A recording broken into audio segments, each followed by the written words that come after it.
who's messing with whose mind now?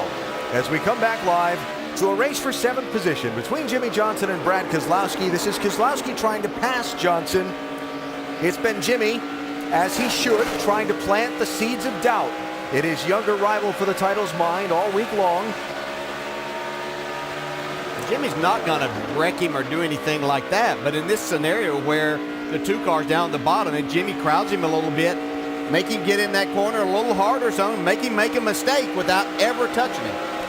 On the other side of the coin, if you're Brad, and you know this guy's got to beat you by a bunch, and you're right there in his mirror, right to his inside door. He's not going to fall for the bait. You can see right there. He made a little run at him, showed him the left front, or showed him the fender there. He just dropped back behind him. Hey, I'm here. Yeah, I'm right here. This is a great battle. These guys have battled all year throughout this chase. Had great racing, but I just felt like that there was that little bit of cushion right there. You could get over that cushion if you weren't careful. This 2 cars handling really good, though. I think it looked like they had made some good adjustments, and Brad being extremely careful, but still moving forward past some good cars.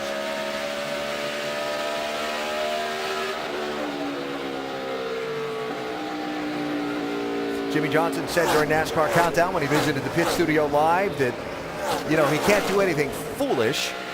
So expecting Jimmie to take any kind of a risk there, it's too early in the race. He can't, you know, there's a difference between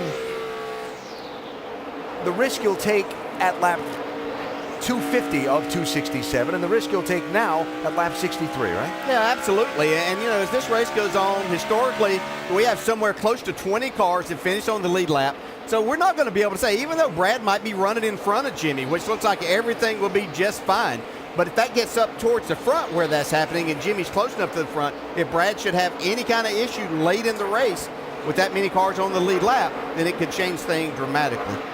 And Jimmie Johnson really liked the adjustments they made on the pit stop. He went out on the radio and said, guys, we have got ourselves a race car. He promptly then blew by the 2 car. And 2 laps later, he heard this on the radio. Just settle in here, bud. Don't sweat it. We do need to try to back off the brake a little bit, man. We're using a lot of brakes. So he backed off on the brakes. He pulled back and let the 2 car go by. And right now, he's very content to ride there and give Brad K a rear view mirror full of a 5-time champion.